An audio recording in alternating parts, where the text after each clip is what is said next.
Focus. Ideate. Innovate. Enable.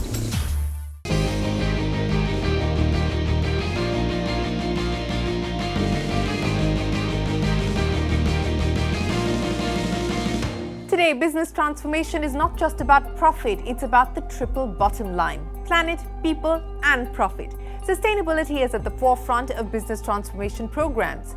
Transformation Realized, powered by EY, is a brand new chapter where we bring to you inspiring stories of business transformation that have put human technology and innovation at the core. The penultimate episode of this series explores one of India's largest FMCG companies' pathway to sustainability and its future plans. Sustainable business transformation today is a key building block towards growth. Strategy, innovation, and technology evolution are playing a critical role in driving success and leveraging the emerging trends to achieve scale and long-term growth. Now, this week, on a 6-part series of Transformation Realized powered by EY, we bring you one such purpose-led organization, Hindustan Unilever Limited, which has made sustainability the cornerstone of everything it does to make sustainable living a commonplace. Please welcome Ritesh Tiwari, the Executive Director, Finance and IT, and Chief Financial Officer of Hindustan Unilever. Now, Ritesh is also an active member of various industry bodies, including the Chairman of the CFO Council of FICCI. He is also the Senior Vice President of the Bombay Chamber of Commerce and Industry, an Independent Director on the Board of ONDC, as well as a member of the CII National Committee for CFOs. Also joining us today is Nitesh Mehrotra, who is a partner EY ESG consulting practice, who is partnered with HUL on this sustainability journey. Nitesh, Ritesh, both of you, thank you very much for being with us here. My pleasure. And it's our pleasure as well. And let me start with you, Ritesh, because it's been a huge transformation journey for you going on this sustainability path. In 2010 rather, That's right. You publicly announced your commitment towards this with the Unilever, what you call the Sustainable Living Plan. What's the journey been like? What the learnings have been along the way? Ritu, for us at Hindustan Unilever, our main purpose is to make sustainable living commonplace. We genuinely believe that business and the entire area of ESG is one and the same thing. Business is equal to sustainability and sustainability is equal to business. That's how we define our business model. Over the last decade, we've done a lot of work in this space because we believe that for any business which has to work and drive performance and grow, it has to be built on a very strong foundation of sustainability. Our 3 core beliefs are: companies with purpose last, brands with this purpose grow, and people with purpose thrive. If I look at last 1 decade of journey for us, a lot of work we have done. 2021, we became plastic neutral. Yeah. We have zero waste which goes to landfill. We empower more than 150,000 women in rural areas, and we made them micro entrepreneurs.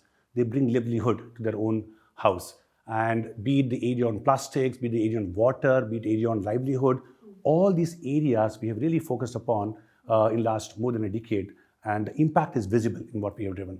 No, the impact is certainly visible when a large company like yours takes that move, and you're a large conglomerate in the country. But, what were the triggers, if I were to ask you, for accelerating this journey towards what you call the Unilever Compass? And, what has the experience been like there?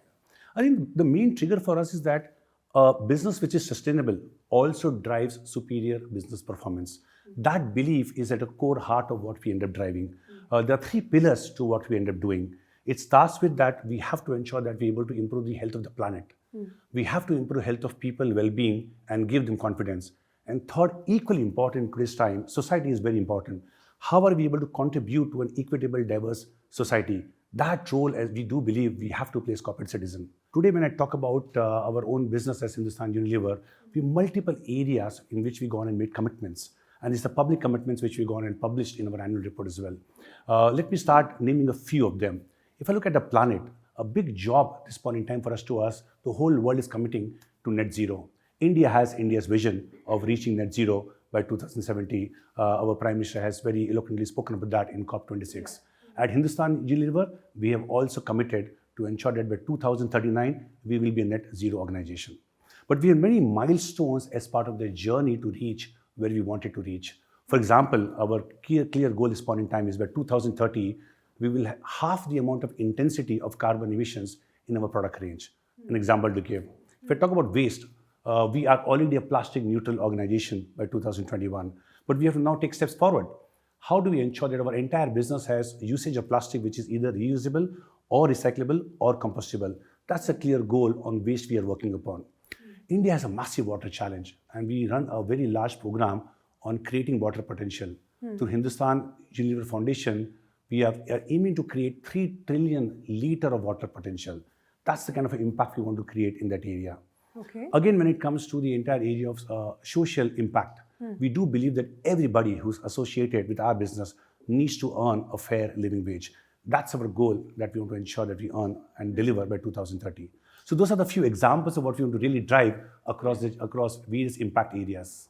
Yeah, Nitesh, let me put the question to you then, because we're hearing large players like HUL talk about sustainability today, and it's important because they're not the only ones. We're seeing more and more companies adopt this, take this more seriously. If I were to ask you, what to your mind has been the inflection point, for it to become a larger, more serious, non-negotiable matter rather today for companies? So Ritu, the two biggest challenges facing humanity today are climate change and social inequality. The world is at a critical juncture, and I think as Ritesh alluded to, we not only have to walk the talk, but run the talk. And I think the good news is that there is increased awareness and I would say synchronized actions across stakeholders, whether it's the customer or the consumer, whether it's investors, employees, government, and regulators. So let me unpack a little bit in terms of what we are seeing as actions. I think first starting with the customer or the consumer, I think our recent insights from our Future Consumer Index shows that 43% of the global consumer want to buy more from organizations that are more sustainable, products and services which helps the society, and they are also willing to pay more for certain categories. I think more importantly, what we analyze is that 64% of the consumer are willing to change their behavior in a manner that it helps the environment and the society. So that's from a consumer standpoint. I think investors, we all know there is increased demand for consistent and comparable ESG performance, whether it's the public investors or the private investors.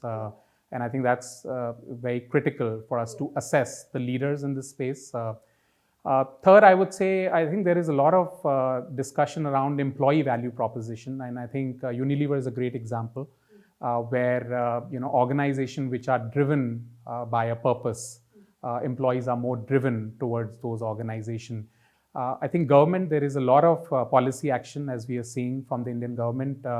Recently, as all of us saw, the government has outlaid 35,000 crore towards green initiative, and we believe that'll have a multiplier effect on the economy to create new opportunities and a new economy for all of us. I think that's a great action that we believe.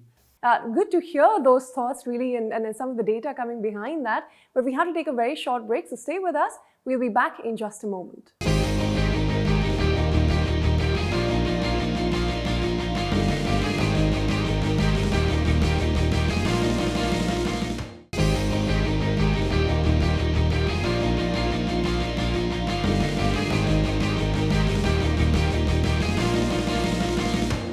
Welcome back. We're in conversation with HUL and EY on HUL's sustainability journey. Ritesh and Nitesh, both of you, thank you very much for staying on with us.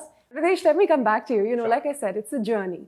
There have been challenges. There must have been challenges along the way. There must have been some trends that emerged. But how did the team really come together to see some of the initial success that you've seen in this transformation journey? Yeah. Ritu, the entire ESG trend has now genuinely become a mega trend. The scale at which people have adopted ESG as a government, as business model, or as people are getting conscious, Nitesh, you were talking about, has really defined what our being today is. We know what today, for example, if you look at 2019 onwards, in the last 3 years, there's 5 times increase in asset under management, which are focused on ESG business model. We know the commitment that we have as India to reach net zero by 2070. Nitesh, you spoke about the entire BRSR framework. I think India will end up taking first giant step on reporting of non-financial measures. These trends are pretty massive. Today, the entire senior leadership at Hindustan Unilever, we get rewarded for our long-term performance. This is how we are delivering on our sustainability progress index. If you're not able to do a good job there, remuneration of people get impacted. That's the level of seriousness we have given. Incentivizing. Absolutely. Even on day-to-day operational basis, for example, when we evaluate our own proposals of capital allocation, there's a threshold which we define on internal carbon pricing. Such elements ensure that these are not left at a high strategic level, but they're embedded very well in the organization. Well, interesting to hear and important as well at this point of time, given, like you said, we have to run the talk, not walk the talk anymore. But I think our audience, Nitesh, would also be interested in finding out, how did you go about navigating this journey? I mean, what were some of the steps that went behind the scenes to realize this kind of a transformation? Yeah, so I think as Ritesh mentioned, it is a complex journey. And I would say there are 4 phases to it, Ritu. I think the first is reframing strategy in a way that creates long-term value for the enterprise. I think it's about both protecting value as well as creating value. I think the second phase is really about accelerating transition. I think Ritesh touched upon it in a manner that, how do you create change initiatives which addresses the underlying business case, right, from a sustainability standpoint, as well as from a business standpoint. Third, I think it's very critical that how do you govern and operate in a manner to embed within your ways of working in an organization to really sustain these programs which are long drawn. And I would say last and not the least, Ritu, is trust. How do we, I would say, communicate in terms of the journey that creates confidence with our stakeholder, data that is traceable, as well as communicate the outcome that this journey is creating as we go along. I think at a more operational level, I would say there are 3 questions that all leading companies needs to be answering. I would say first one is, where are we now? Sustainability is not new to any organization. So how do we really assess where are we in the journey? Do a baselining, do a benchmarking among our peers to have a context of the maturity of the journey. Where do we want to be? How do we accelerate our goals and ambition? And third, I think it's very important that how do we get there, right? Because without a plan, it's just a goal. And we believe, as Ritesh alluded to, governance and digitizations are the key pillars to help sustain, these programs. So I would say, in summary, the journey is complex. There are a lot of interdependencies and trade-offs in a journey, and I think it's all about balancing across multiple stakeholders as well as multiple capitals that are involved in the journey. So probably, if you don't mind, Ritu, let me build on to what Nitesh mentioned. I think if I look at the area of challenge, big job to be done on non-financial reporting. For every CFO, every finance team today, the systems, processes, technology, to Nitesh, your point, have been all tuned for financial reporting. World, India today now is encountering the challenge, how do you end up doing a good job when you have to report across multiple non-financial parameters, for which we have not set up systems reporting for the last several decades. But we have a CFO talking about sustainability, don't we? Absolutely, absolutely. So if I just tell you what we do at Hindustan Unilever, amount of work that we do today in setting up capability and setting up digital capability to ensure that we're able to report on this information in a fabulous, robust manner, drive performance cadence in the organization. Because the challenge out here is today resource allocation cannot only be done across multiple priorities within the current time horizon. You have to allocate resources for today and tomorrow in case you have to deliver these goals for tomorrow. And remember, these are very long commitments. They will go across multiple years. So we also have a challenge to ensure that your performance management systems will have to performance manage priorities and deliverables which are multi-year in its tenure. A business which is not sustainable, in my view, in our view, will not thrive. So every CFO's job, in my mind, going forward, is to make a winning business case for sustainability. Okay, I think that's an important message coming from the Chief Financial Officer of a company, and I hope our audience takes note of that. But, before we go into another break, let me, come back to your journey, because it is a journey, like we said. I mean, it's a process that is still ongoing. But what are the early successes that you've been able to achieve? If you could throw some light on that as well. Yeah, I think many programs, these area of entire ESG, you can't do your work for year one and then move on to something else. This will have to be multi-year, multi-decade programs. The water stewardship is a classic example. We have already delivered 1.9 trillion liter of water potential. We upped our game now to 3 trillion litre. We've been at it on Prabhat. Prabhat is our community development initiative. All the neighborhood areas of our factories, we work on that, be it on wastage, be it on energy conservation or other good practices as a society that we need to do. So those are the areas that we have really made impact upon. The journey going forward will have to ensure that technology has to then basically unlock itself. And hence, in my mind, resources has to come not only from one organization, but across multiple organizations. ESG is not a zero-sum game. Every company will have to lean in and join forces to ensure that we're able to make progress. All right. So on that note, I'm going to have to take another short break. Stay with us. We're going to be back in just a moment and continue the conversation here.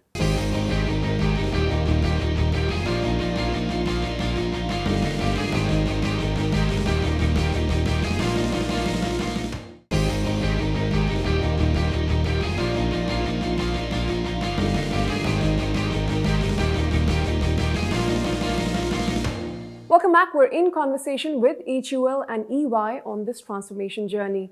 Thanks very much for staying on with us. And Ritesh, let me come back to you. Sure. When we talk about sustainability, whose responsibility really is it? Is it the CEO? Is the Chief Sustainability Officer? And now, even as a CFO, you're talking about it. So, given how you've actively been involved in what is not essentially a finance role, what would your advice be to some of the other CFOs out there, trying to start on this journey or perhaps somewhere middle of the journey? What would your advice be?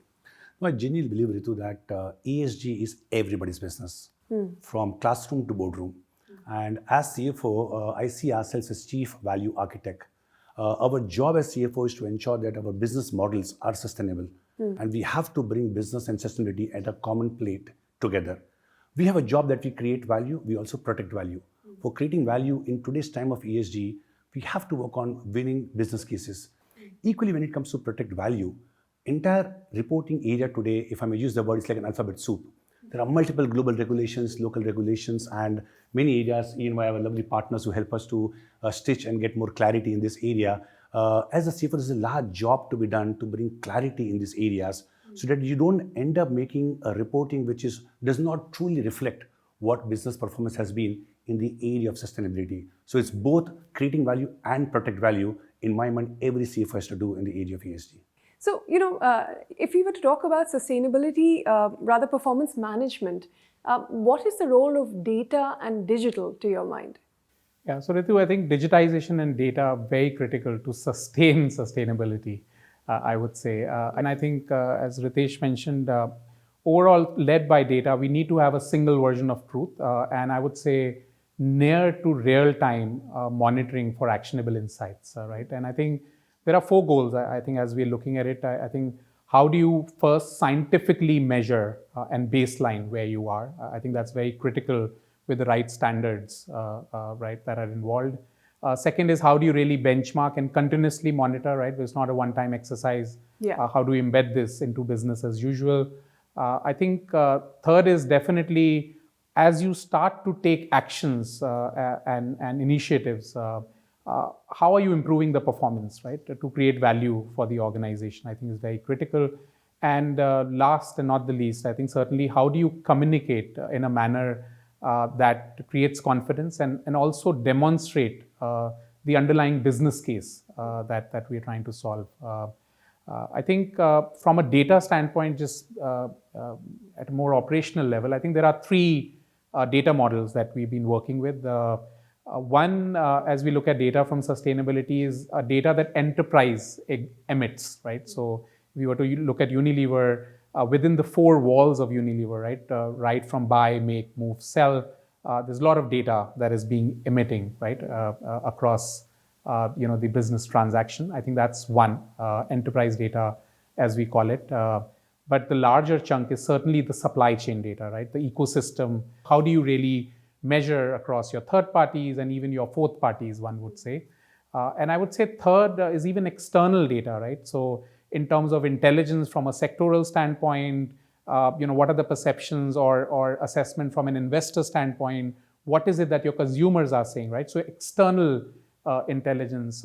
And we believe the third party data, the external data and the intelligence and benchmarking, I think is very, very critical to create comparative differentiation. And while you've given us plenty of insights, What would you say are the key learnings for India Inc. to take away for those who are embarking on this ESG journey now? So I think we are all learning, I would say, in this complex roadmap, but certainly I think one is, as Ritesh mentioned, sustainability is everyone's business. Second, I would say all leading organizations now need to be on a transition plan, on a pathway.